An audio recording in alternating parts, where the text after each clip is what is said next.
नमस्कार, स्वागत है आपका ईटी नाउ स्वदेश पर। मैं हूं आपके साथ पूजा त्रिपाठी और आप देख रहे हैं हमारी खास पेशकश टैक्स मंत्रा रक्षाबंधन स्पेशल। और आपकी स्क्रीन पर जैसा कि आप देख रहे होंगे कि इस खास दिन हम आपके लिए पेशकश लेकर आ रहे हैं आर्थिक सुरक्षा की मजबूत डोर।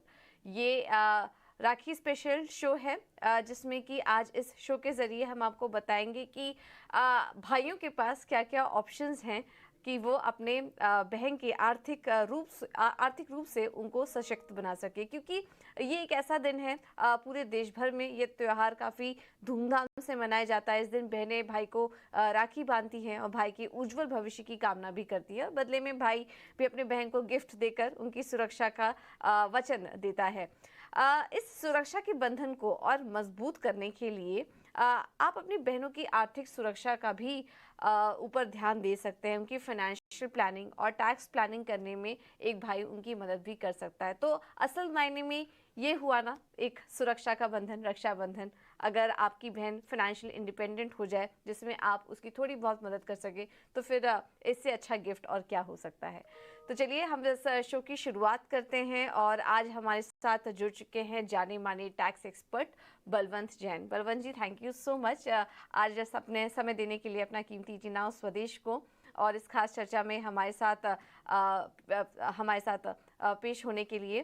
तो आज ये जो हम शो कर रहे हैं ये हम एक तरीके से भाइयों की मदद कर रहे हैं इस खास पर्व पर, कि उनको थोड़ा आइडिया हो सके कि वो किस तरीके से अपनी बहनों की टैक्स प्लानिंग कर सकते हैं, उनकी फाइनेंशियल प्लानिंग किस तरीके से कर सकते हैं और साथ ही इसी के साथ वो खुद की भी मदद कर सकते हैं बेहतर तरीके से टैक्स प्लानिंग करने में। तो आज इस शो के ज़रिए उनको गिफ्ट्स के कुछ बेहतरीन आइडिया हम आपके ज़रिए देने की कोशिश करेंगे।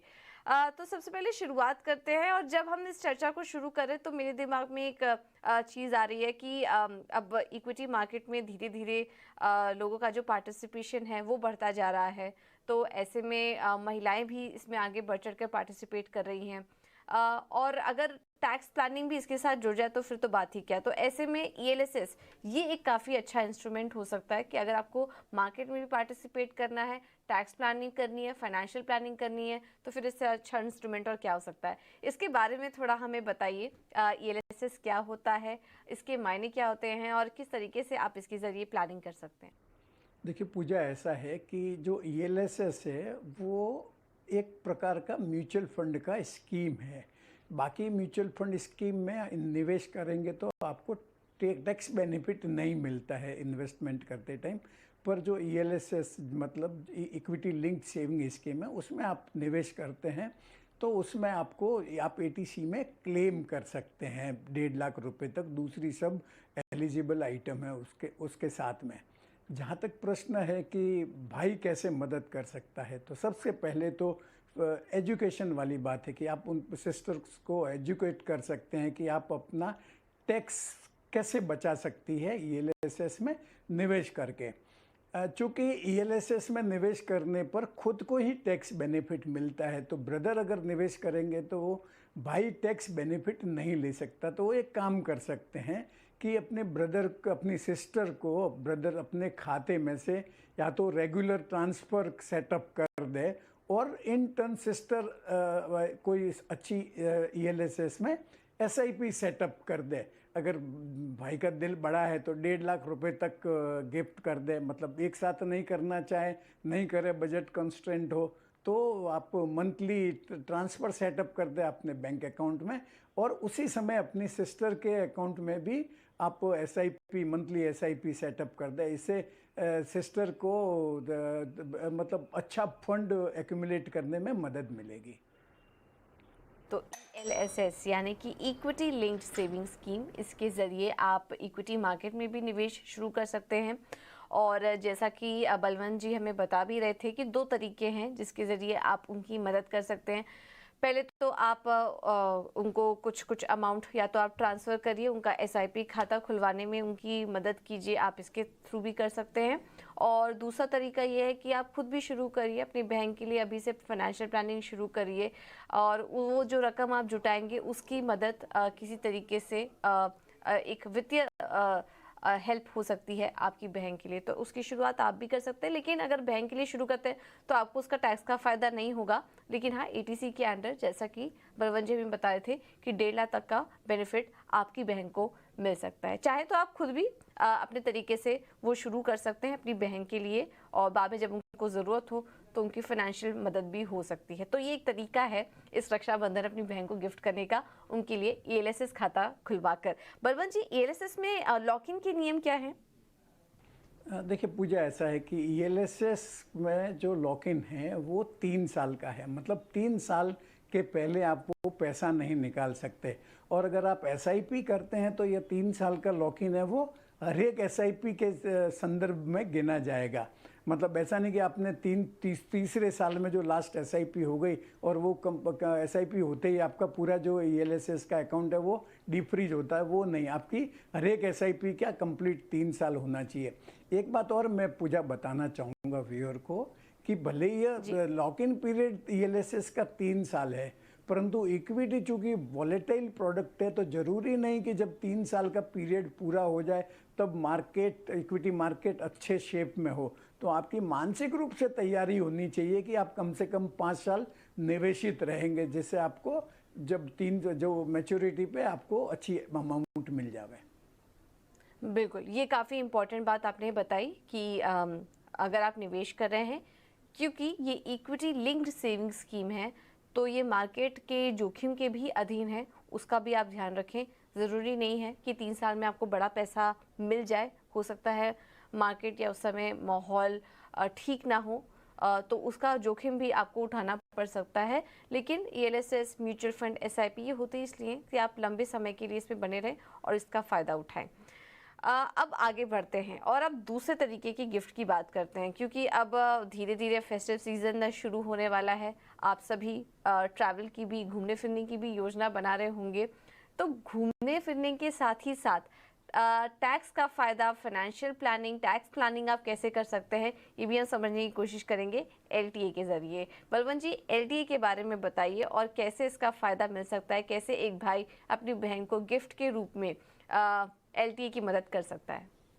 देखिए पूजा, ऐसा है कि इनकम टैक्स एक्ट के हिसाब से अगर एम्प्लॉयर आपको कोई लीव ट्रैवल असिस्टेंस देता है तो वो 4 साल के ब्लॉक पीरियड में 2 बार आप अवेल कर सकते हैं, और वो जो एलटीए का पैसा है वो पूरी तरह से टैक्स फ्री है।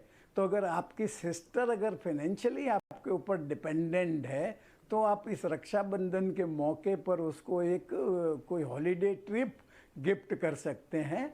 परंतु जो टैक्स बेनिफिट है एलटीए का, वो जो फेयर है जाने आने का, उस पर ही मिलेगा। और एक कंडीशन और है कि जब ये हॉलीडे, आपकी सिस्टर हॉलीडे पे जा रही है तो आपका साथ में होना ज़रूरी है। और जैसे मैंने बताया कि उसका फाइनेंशियली आपके ऊपर डिपेंडेंट होना ज़रूरी है। तो अगर आपकी सिस्टर की शादी नहीं हुई है, आपके साथ हो रही है, साथ रह रही है, तो आप उसको घुमाने भी ले जा सकते हैं एज अ रक्षाबंधन की गिफ्ट। तो एलटी के कुछ और भी नियम के बारे में बताइए। अगर किसी को अभी प्लानिंग करना शुरू करनी है तो किन किन बातों का, किन किन डॉक्यूमेंट्स का ध्यान रखना चाहिए? अगर मान लीजिए वो अपनी बहन के लिए प्लानिंग कर रहा है, इसमें क्या सिर्फ टिकट से रिलेटेड डॉक्यूमेंट्स रखने चाहिए या फिर और कुछ भी डॉक्यूमेंट्स आप रख सकते हैं, और क्या कुछ लिमिट है इसमें? देखिए पूजा, मॉनेटरी लिमिट तो जो एलटीए की है वो नहीं है, परंतु अगर आप अगर आप कहीं घूमने जा रहे हैं तो आपके पास में जो जाने आने की टिकट है वो आपके पास होनी चाहिए, और वो आपको एम्प्लॉयर को सबमिट करनी पड़ेगी। और अगर जैसे कोई रूट पे जहाँ पे ट्रेन नहीं जाती है तो वहाँ पे आप टैक्सी फेयर भी क्लेम कर सकते हैं, परंतु वो जो फर्स्ट क्लास फेयर है उतने किलोमीटर का, वही उस हिसाब से आपका एलटीए का क्लेम होगा। मैं बताना चाहूँगा कि एलटीए का क्लेम आप आपके खुद के लिए, आपके बच्चों के लिए, आपकी फैमिली के लिए, आपके डिपेंडेंट पेरेंट्स के लिए और डिपेंडेंट सिबलिंग के लिए क्लेम कर सकते हैं। आप सबसे इम्पोर्टेंट बात पूजा है कि आपको यह डॉक्यूमेंट है अपने एम्प्लॉयर को सबमिट करना पड़ेगा। मतलब जो टैक्स कट जाए उसके पहले अगर आपने सबमिट नहीं किया है तो एम्प्लॉयर उस एलटीए को टैक्सेबल गिनेगा और फिर उस पर टैक्स काट देगा। फिर वापस आपको अपने आईटीआर में उसको क्लेम करना पड़ेगा। वो थोड़ा ज़्यादा झंझट वाला मामला है, और इनकम टैक्स डिपार्टमेंट भी देखेगा कि एम्प्लॉयर ने टैक्सेबल ट्रीट किया है और एम्प्लॉय एग्जम्पशन क्लेम कर रहा है तो वो थोड़ा रेड फ्लैग हो जाता है उस केस में। ठीक है। तो एलटीए के ज़रिए भी आप टैक्स प्लानिंग कर सकते हैं। आप घूमने का प्लान बनाइए, अपनी बहन को साथ में लेकर जाइए और उसके ज़रिए आप खुद की भी टैक्स प्लानिंग कर सकते हैं। और अगर मान लीजिए आपकी बहन वर्किंग है तो उसके लिए भी आप प्लानिंग कर सकते हैं, उसका एलटीए सेव करने में उनकी मदद हो सकती है अगर उनके नाम पे आप सारे टिकट्स वगैरह बुक कर रहे हैं। लेकिन ध्यान रखिए कि ऑफिस के नियमों को भी समझ लीजिए कि आपका एम्प्लॉयर किस लिमिट तक आपको एलटीए प्रोवाइड कर रहा है, उसकी एग्जेम्पशन लिमिट आप पता कर लीजिए। और इसी के साथ ही साथ जो भी ज़रूरी डॉक्यूमेंट्स हैं ट्रैवल से रिलेटेड, टिकट से रिलेटेड, वो भी आप रखिए अपने पास संभाल के। अगर आप एयर से ट्रैवल कर रहे हैं तो भी, और अगर आप ट्रेन से ट्रैवल कर रहे हैं तो भी क्या नियम है यहाँ पर ये समझ लीजिए। तो वो आप भाई बहन दोनों मिलकर घूमने की भी प्लानिंग यहाँ पर कर सकते हैं। आगे बढ़ते हैं। और अक्सर अब जब त्योहारी सीज़न शुरू हो चुका है तो सोने की भी मांग हम देखते हैं कि बढ़ती है। गिफ्ट के रूप में गोल्ड का भी आदान प्रदान किया जाता है, भाई अपने बहनों को गिफ्ट देते हैं, ज्वेलरी गिफ्ट करते हैं। लेकिन गोल्ड अगर इस तरीके से गिफ्ट किया जाए कि उनकी टैक्स प्लानिंग और फाइनेंशियल प्लानिंग दोनों साथ में हो सके तो उससे अच्छी बात और क्या हो सकती है। तो बलवंत जी, अक्सर हम देखते हैं कि भाई बहन राखी के मौके पर एक दूसरे को उपहार भेंट करते हैं और गोल्ड ज्वेलरी गिफ्ट करते हैं। लेकिन गोल्ड ज्वेलरी क्या देना सही होगा उनके आर्थिक सुरक्षा को और मजबूत करने के लिए, या फिर और तरीके हैं जिसके ज़रिए वो सोने में निवेश कर सकते हैं? देखिए पूजा, ऐसा है कि ज्वेलरी जो है वो कंजम्पशन की आइटम हो जाती है, आप उसको इन्वेस्टमेंट ट्रीट नहीं कर सकते, क्योंकि आप जैसे ज्वेलरी खरीद के बाहर आ जाते हैं उसकी जो वैल्यू है वो 15-20% उसके जो मेकिंग चार्जेज वगैरह है उसकी वजह से कम हो जाती है। तो अगर आप आपके सिस्टर को टेंजिबल गिफ्ट देना चाहते हैं जिसको उसकी पूरी वैल्यू मिल जाए, तो आप या तो उसको गोल्ड कॉइन वगैरह दे सकते हैं। तो गोल्ड कॉइन में नॉर्मली आपका जो इतना डेप्रीशिएशन है वो नहीं होता है। इसके अलावा भी अगर आप चाहें तो आपकी सिस्टर को फाइनेंशियल इन्वेस्टमेंट के रूप में गोल्ड ईटीएफ है या गोल्ड सेविंग फंड है, उसमें पैसा डलवा सकते हैं। गोल्ड में इन्वेस्टमेंट करने के लिए पूजा, मेरी राय में सबसे बेहतर तरीका जो है वो सॉवरिन गोल्ड बॉन्ड है। मतलब ये जो गोल्ड बॉन्ड है वो गवर्नमेंट ऑफ इंडिया इश्यू करती है आरबीआई के थ्रू, और इसमें क्या है कि आपको 2.5% का जो ब्याज है वो इश्यू प्राइस पे मिलता है। इसके अलावा जो एप्रिसिएशन होता है, मतलब जब आप रिडीम होंगे 8 साल बाद में, तो उस टाइम जो मार्केट वैल्यू होगी उसके हिसाब से आपको पैसा मिलेगा। परंतु इश्यू प्राइस और रिडीम्पशन प्राइस में जो डिफरेंस होता है, जो कैपिटल एप्रिसिएशन है, वो पूरी तरह से टैक्स फ्री होता है। यह टैक्स एग्जम्पशन आपको बाकी दूसरे जो गोल्ड के प्रोडक्ट है उसमें उपलब्ध नहीं है। तो अगर आपको निवेश करना है तो आपको करवाना है आपकी सिस्टर के नाम से, तो आपसे अपनी सिस्टर को सॉवरिन गोल्ड बॉन्ड गिफ्ट कर सकते हैं या उनके नाम से खरीद भी सकते हैं। ओके। अच्छा, एक और चीज़ समझना चाहेंगे। आपने बताया कि एसजीबी सबसे बेहतरीन तरीका होता है निवेश करने का अगर आपको गोल्ड खरीदना ही है तो जो ज्वेलरी के बदले आप डिजिटल तरीके से ले सकते हैं और एसजीबी बेहतर है। ये सोवरिन गोल्ड बॉन्ड्स के बारे में थोड़ी और जानकारी दीजिए। किस तरीके से इसमें निवेश कर सकते हैं? क्या कुछ मैक्सिमम मिनिमम लिमिट है इसमें? लॉक इन कितना होता है? और इसके अलावा क्या कुछ टैक्स के भी फ़ायदे मिल सकते हैं? अगर एसजीबी नहीं तो क्या कोई और इंस्ट्रूमेंट है जिसके ज़रिए टैक्स के फ़ायदे यहाँ पर मिल सकते हैं? देखिए, मैंने जैसे पूजा बताया कि जो सॉवरिन गोल्ड बॉन्ड है उसका इश्यू समय समय पर आता रहता है, और इंडिविजुअल और एचयूएफ है वो 1 साल का 4 लाख रुपए 4 किलो तक इसमें निवेश कर सकते हैं। आप इसमें फिजिकल, मतलब आप फिजिकल सर्टिफिकेट चाहे तो फिजिकल सर्टिफिकेट ले सकते हैं, आप डीमेट में चाहे तो डीमेट में भी ले सकते हैं। आप चाहे तो जो बॉन्ड है वो मार्केट से भी खरीद सकते हैं, क्योंकि ये मार्केट में भी लिस्टेड है। परंतु और चाहे तो मार्केट में भी बेच सकते हैं। भले इसका जो लॉक इन पीरियड है वो 5 साल है, मतलब उसका टेन्योर 8 साल है, उसका लॉक इन पीरियड 5 साल है, और 5 साल के बाद में आप इसको चाहे तो अर्ली रिडेम्पशन भी कर सकते हैं। परंतु अगर आपको पैसे की ज़रूरत है तो आप कभी भी मार्केट में आप इसको बेच सकते हैं। मतलब जो इन्वेस्टमेंट पे तो कोई टैक्स बेनिफिट नहीं मिलता है, परंतु जैसे मैंने बताया कि जब ये रिडिम्पशन करेंगे, अगर आप मार्केट में बेचेंगे तो आपको कैपिटल गेन का एग्जेम्पशन नहीं मिलेगा, परंतु ये जो रिडिम्पशन करेंगे सीधा आप आरबीआई के साथ में, तो जो इंडिविजुअल्स हैं उनके लिए यह कैपिटल गेन पूरी तरह से टैक्स एग्जेम्प्ट है, उस पर उनको कोई टैक्स नहीं भरना पड़ता। परंतु जो इंटरेस्ट मैंने बताया 2.5% के हिसाब से मिलता है वो टैक्सेबल है, और ये साल में 2 बार मतलब हाफ ईयरली इंटरेस्ट देते हैं। एनुअल इंटरेस्ट है वो 2.5% है, और इसका जो कैलकुलेशन है वो इश्यू प्राइस पे होता है, मतलब किस फेस वैल्यू पे आपका जो गोल्ड सॉवरिन गोल्ड बॉन्ड है इश्यू हुआ है, उस पर 2.5% के हिसाब से आपको ब्याज मिलेगा। अच्छा, तो कहने का मतलब ये थोड़ा समझना चाहेंगे शॉर्ट में बलवंत जी कि इस पे जो ब्याज मिल रहा है वो टैक्सेबल है, लेकिन मेच्योरिटी जो 8 साल की मेच्योरिटी होती है इसकी, correct me if I am wrong, उसके बाद जो अमाउंट मिल रहा है उस पर टैक्स नहीं लगेगा, ये कह रहे हैं आप? नहीं, मैं कह रहा हूँ जैसे इंटरेस्ट आता है वो टैक्सेबल है, और हाँ। जो ये बॉन्ड है अगर आप मार्केट में बेचते हैं, चूंकि ये लिस्टेड है तो आप स्टॉक एक्सचेंज पे भी बेच सकते हैं। अगर स्टॉक एक्सचेंज पे बेचेंगे और उसमें प्रॉफिट होता है तो वो टैक्सेबल है, आपका लॉन्ग टर्म आपका कैपिटल गेन गिना जाएगा। परंतु जी जी। चूंकि आप 5 साल के बाद में रिडिम्पशन के लिए जा सकते हैं, जब रिडिम्पशन की विंडो खुलती है, तो भले आप जी जी। ओरिजिनल टेन्योर 8 साल तक रखें या 5 साल के बाद कभी भी रिडीम करवाएं, तो उस समय जो आपका कैपिटल गेन होता है वो पूरी तरह से आपके हाथ में टैक्स फ्री है। और ये जो टैक्स का एग्जेम्पशन, कैपिटल गेन का एग्जेम्पशन है, वो सिर्फ इंडिविजुअल को ही है। भले इसमें इन्वेस्टमेंट एचयूएफ भी कर सकती है, इंडिविजुअल भी कर सकते हैं, यूनिवर्सिटीज भी कर सकती है, और चैरिटेबल इंस्टीट्यूशंस भी कर सकते हैं, पर कैपिटल गेन का एग्जेम्पशन सिर्फ इंडिविजुअल को अवेलेबल है, इवन एचयूएफ को भी नहीं है। तो एचयूएफ को अगर निवेश करती है तो उनको भले वो मार्केट में बेचे या रिडिम्पशन करवाए, उनको कैपिटल गेन टैक्स भरना पड़ेगा।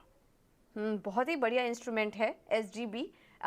इंटरेस्ट पे ब्याज मिलेगा, लेकिन अगर आप इसको लंबे समय तक होल्ड करते हैं तो फिर पूरा का पूरा पैसा आपका, उस पर कोई टैक्स नहीं मिलेगा। हाँ, अगर आप मार्केट में इसे खरीदते बेचते हैं तो उस पर कैपिटल होने वाला कैपिटल गेन वहाँ पर आपको टैक्स मिलेगा। अदरवाइज मेच्योरिटी तक अगर आप इसे होल्ड करें तो फिर कोई चिंता वाली बात नहीं है। तो काफ़ी अच्छा इंस्ट्रूमेंट है ये तो हर भाई अपनी बहन को एज ए गिफ्ट के तौर पर देना चाहिए। तो गोल्ड ज्वेलरी के बदले, फिजिकल ज्वेलरी के बदले अगर आप डिजिटल तरीके से उनको देते हैं तो काफ़ी लिक्विड इंस्ट्रूमेंट भी है, और इसका सबसे अच्छा फ़ायदा ये है कि अगर आप इसको रिडीम कराते हैं तो आपको कैश भी मिल जाएगा। यानी कि अगर पैसों की भी ज़रूरत हुई, किसी वित्तीय अगर संकट में आप आ गए और अगर आपको पैसों की भी ज़रूरत हुई तो भी आप इसका उपयोग कर सकते हैं। तो एक अच्छे खासे अमाउंट के साथ आप एसबीजी में भी, यानी कि सोवरिन गोल्ड बॉन्ड में भी निवेश की शुरुआत कर सकते हैं।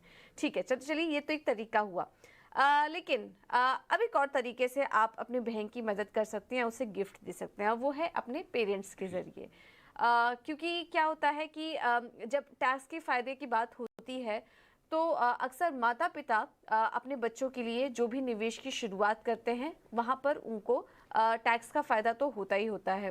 तो अगर डायरेक्टली आप टैक्स में उनकी मदद ना, डायरेक्टली नहीं, अपनी टैक्स में बचत ना कर पाए, अगर इनडायरेक्टली किसी तरीके से उनकी मदद हो जाए, आपके पेरेंट्स की भी, आपकी बहन की भी, तो इससे अच्छी बात और क्या हो सकती है। तो बलवंत जी, ऐसा कोई तरीका है जिसके थ्रू आप अपने पेरेंट्स की भी हेल्प हो जाएगी और आप अपनी बहन की भी फाइनेंशियल प्लानिंग और टैक्स प्लानिंग में मदद कर सकते हैं? पूजा 2 तरीके हैं। पहला तरीका तो अगर आपकी सिस्टर 10 साल कंप्लीट नहीं किए हैं तो आप कुछ पैसा जो अपनी बहन को गिफ्ट देना चाहते हैं आपके पेरेंट्स के खाते में ट्रांसफ़र कर दीजिए, गिफ्ट दे दीजिए, और पेरेंट्स हैं वो उसको उस पैसे से उसके आपकी बहन का मतलब उनकी डॉटर का सुकन्या समृद्धि अकाउंट में डिपॉजिट कर सकते हैं। तो यह 15 साल तक वो कंट्रीब्यूट कर सकते हैं और टैक्स बेनिफिट ले सकते हैं। अगर अकाउंट पहले से ही खुला हुआ है तो आपको फिर वो 10 साल वाली रेस्ट्रिक्शन भी लागू नहीं होती है। तो आप पैसा अपने पेरेंट्स को गिफ्ट कर दीजिए, पेरेंट्स उसमें डिपॉजिट कर देंगे तो पेरेंट्स को टैक्स बेनिफिट मिल जाएगा। अगर आपकी सिस्टर है वो इंडिपेंडेंट है, मैरिड है, तो दूसरा तरीका है कि आप उनको या तो उनको सीधा गिफ्ट कर दीजिए, तो वो उसमें पीपीएफ में पैसा डाल दें। अगर पीपीएफ का अकाउंट नहीं है तो पीपीएफ का अकाउंट खोल दें। अगर आपके सिस्टर की टैक्स लाइबिलिटी नहीं बनती है, आपके पेरेंट्स टैक्स स्लैब में है, तो आप पैसा अपने पेरेंट्स के खाते में ट्रांसफ़र कर दीजिए और पेरेंट्स उनके आपकी सिस्टर के पीपीएफ अकाउंट में कंट्रीब्यूट कर सकते हैं। मैं एक बात बताना चाहूँगा पूजा, कि जो पीपीएफ अकाउंट में जो पेरेंट्स कंट्रीब्यूट करते हैं, तो टैक्स बेनिफिट क्लेम करने के लिए आप मतलब उनकी डॉटर का या सन का फाइनेंशियली डिपेंडेंट होना जरूरी नहीं है। मतलब इवन अगर आपका सन 50 साल से ऊपर हो गया है तो भी आप उनके पेरेंट्स उनके पीपीएफ अकाउंट में पैसा डाल के टैक्स बचा सकते हैं। तो यह आप डिसाइड कर सकते हैं कि किसको गिफ्ट देने से टैक्स की ज़्यादा बचत होगी, और उस हिसाब से आप भले आइदर आप आपके सिस्टर को डायरेक्ट गिफ्ट दे दीजिए या आपके पेरेंट्स को गिफ्ट कर दीजिए और पेरेंट्स आपके सिस्टर के पीपीएफ अकाउंट में पैसा डाल देंगे। बिल्कुल। तो ये दोनों काफ़ी अच्छे तरीके हैं कि अगर आप अपने पेरेंट्स की भी आपकी मदद हो जाएगी, उनकी भी टैक्स प्लानिंग हो जाएगी सुकन्या समृद्धि योजना के ज़रिए, और पीपीएफ में भी पीपीएफ के थ्रू भी आप इन्वेस्टमेंट की शुरुआत कर सकते हैं, प्लानिंग की शुरुआत कर सकते हैं। सबसे अच्छी बात यह है कि पीपीएफ में कोई एज ब्रैकेट नहीं है, उनका डिपेंडेंट होना आपके ऊपर ज़रूरी नहीं है, आप शुरुआत कर सकते हो। सुकन्या समृद्धि तो बहुत ही अच्छा फीचर है। अगर कोई छोटी बहन है आपकी 10 साल से कम उम्र की है तो उसके लिए आप अभी से प्लानिंग करना शुरू कर सकते हैं। तो ये दो इंटरेस्टिंग फीचर्स हैं, इस पर आप ध्यान दे सकते हैं, इसके बारे में आप सोच सकते हैं। अब चलिए आगे बढ़ते हैं, और अब क्योंकि रक्षाबंधन की बात हो रही है, गिफ्ट्स का आदान प्रदान होता है, तो गिफ्ट्स पर टैक्स के नियम क्या कहते हैं ये भी समझना बहुत ज़रूरी है। परवन जी बताइए, इनकम टैक्स प्रोविजन क्या कहता है गिफ्टिंग को लेकर? देखिए पूजा, ऐसा है, इनकम टैक्स एक्ट के हिसाब से पहले तो गिफ्ट टैक्स हुआ करता था, जो गिफ्ट देने वाला है उसको टैक्स भरना पड़ता था, परंतु यह निकाल दिया गया है और अभी यह रेसिपेंट बेस्ड टैक्स हो गया है। मतलब रेसिपेंट को टैक्स भरना पड़ता है। तो अगर कोई साल में किसी भी व्यक्ति को जहाँ तक 50,000 से ज़्यादा की अगर गिफ्ट नहीं मिलती है ऑल सोर्सेज से, तो वो उसकी इनकम नहीं गिनी जाती है। परंतु एक बार जैसे ही यह सब गिफ्ट की को मिला के अगर वैल्यू जो है, भले वो कैश में है, काइंड में है, 50,000 क्रॉस कर जाती है, तो वो पूरी की पूरी टैक्सेबल हो जाती है आपके हाथ में। मतलब ऐसा नहीं कि शुरू का 50,000 का एग्जम्पशन और 50,000 के ऊपर आपको ऐड करना टैक्स लगेगा, पूरी की पूरी पे टैक्स लगेगा और आपकी जो रेगुलर स्लैब है उसके हिसाब से आपको इस पे टैक्स भरना पड़ेगा। परंतु पूजा, एक बात बताना चाहूँगा कि ये जो गिफ्ट है वो हर एक व्यक्ति से मिले उस पर टैक्स नहीं लगता, उसमें कुछ एक्सेप्शंस भी है।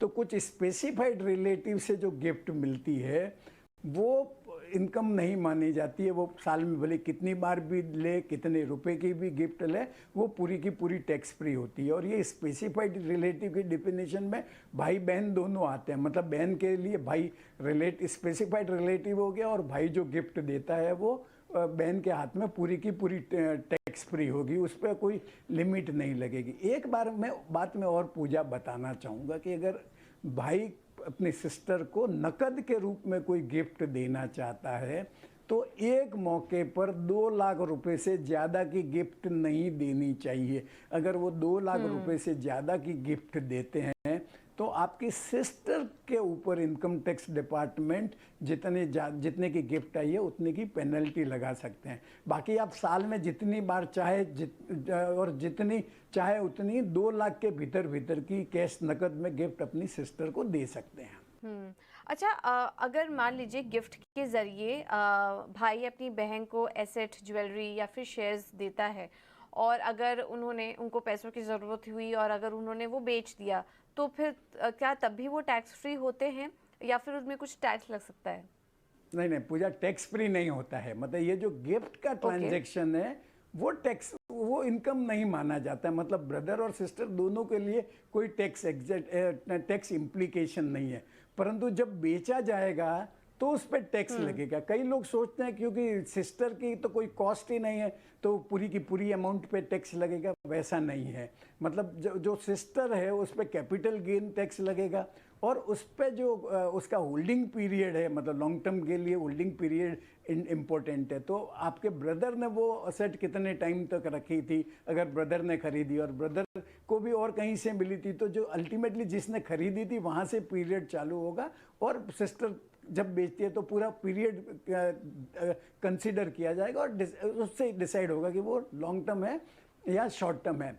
जहाँ तक कॉस्ट का सवाल है, अगर आपके ब्रदर ने खरीदी है वो आइटम, तो ब्रदर की कॉस्ट गिनी जाएगी। अगर ब्रदर को और कहीं से मिली तो जिसने भी अल्टीमेटली पेमेंट किया है उसकी कॉस्ट गिनी जाएगी, और वहाँ से इंडेक्सेशन का बेनिफिट होगा, और सिस्टर को उस हिसाब से उस पर कैपिटल गेन टैक्स भरना पड़ेगा।